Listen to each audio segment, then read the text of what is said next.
Have you ever found yourself playing a game like Valorant or Call of Duty and you just can't put it down? What is that magic? Well, it's not just about flashy graphics or a cool story. Turns out there's a deep, hidden science to how these games are built, how we play them, and yeah, how they're sold to us. And to get a sense of just how big this is, get a load of this number. There are over 2.7 billion gamers around the world. That's more than a third of the entire planet. Seriously, this isn't some niche hobby anymore. It is the biggest entertainment industry on Earth, pulling in hundreds of billions of dollars every single year.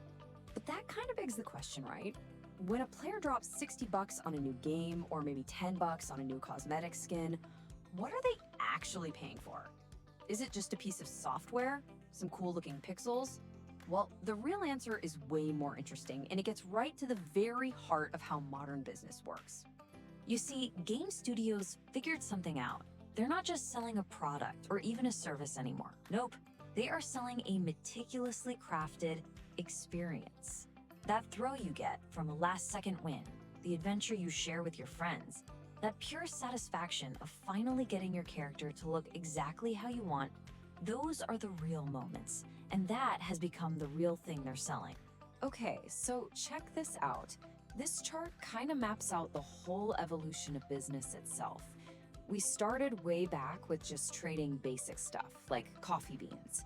Then we moved on to packaging them into goods. After that came the service of actually brewing the coffee for you. But look at the top, the highest value, the thing people will pay a premium for is the full experience. Think about the vibe in your favorite coffee shop. That's what you're paying for. The gaming industry has made that exact same jump, from a disc in a box to a living, breathing experience. And this whole shift totally makes sense when you look at the data. I mean, this study found that 72% of millennials would much rather spend their money on an experience than on a physical thing. It's this fundamental change in how we think about value, and the gaming industry is absolutely nailing it. They get that we're not just buying a game, we're investing in memories and moments. All right, so we get it. They're selling an experience, but you can't just code an experience, right? It has to be built piece by piece, starting with the most basic interactions. I'm talking about the simple act of opening a door or reloading your weapon. That feeling, that feedback, that's where it all begins.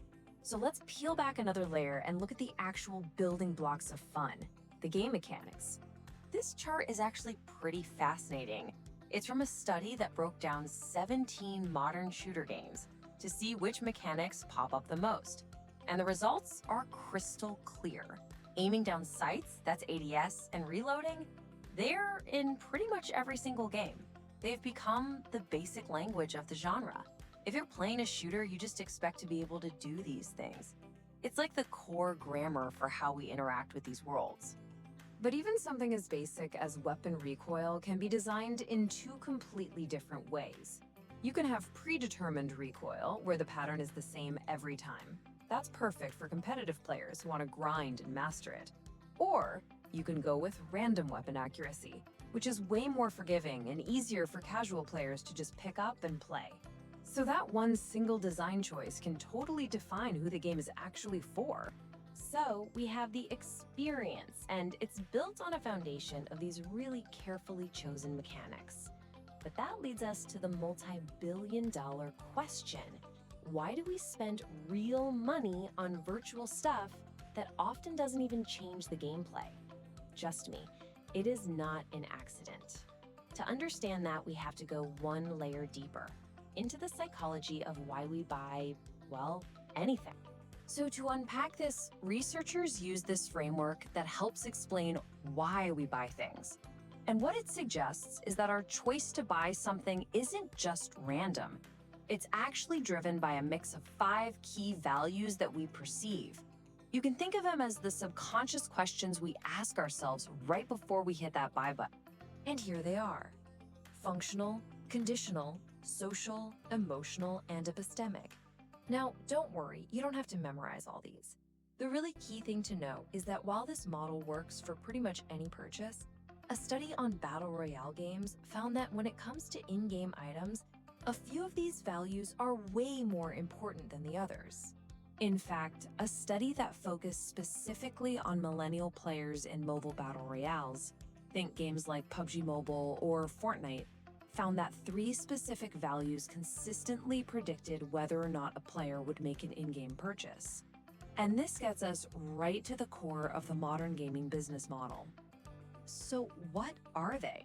What are these secret drivers that get us to open our wallets? Let's break down the big 3. And I promise, you are going to recognize these from the last game you played. Okay, so the study found 3 main things. First, there's conditional value. This is all about timing and context. You know, like that limited time skin for a Halloween event. Then you've got emotional value. This is buying something just because it makes you happy. Maybe it's a cool throwback or just looks hilarious. And finally, there's monetary value. That simple feeling that an item is a good deal for the price. These 3 really work together to nudge us toward that purchase. But here's the kicker. The study found another huge factor that kind of weaves through all of this. And it was the single biggest influence. What was it? Trendiness. Plain and simple. Seeing your favorite streamer use an item or watching it become a trend among other players in the game. It's classic social proof. And in the super social world of online gaming, it's an incredibly powerful motivator. And this is where it all snaps together. The psychology we just talked about. All those reasons why we buy. That's not just stuff for the marketing department anymore. It's now baked into the very design of the games we play. The experience and the store, they've basically become one and the same. As the researchers put it, it's all about designing the game in a way that entices the consumers to purchase in-game content constantly. And that word constantly is key.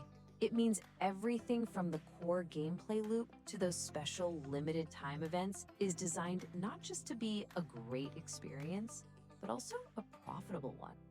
And all of this leaves us with a really fascinating question to think about. As players, right, we want the most fun, the most memorable experience we can get. But as businesses, developers need to create a way to make money. So as those 2 goals get closer and closer, where do we draw the line? It's definitely something to think about the next time you drop into the battlefield.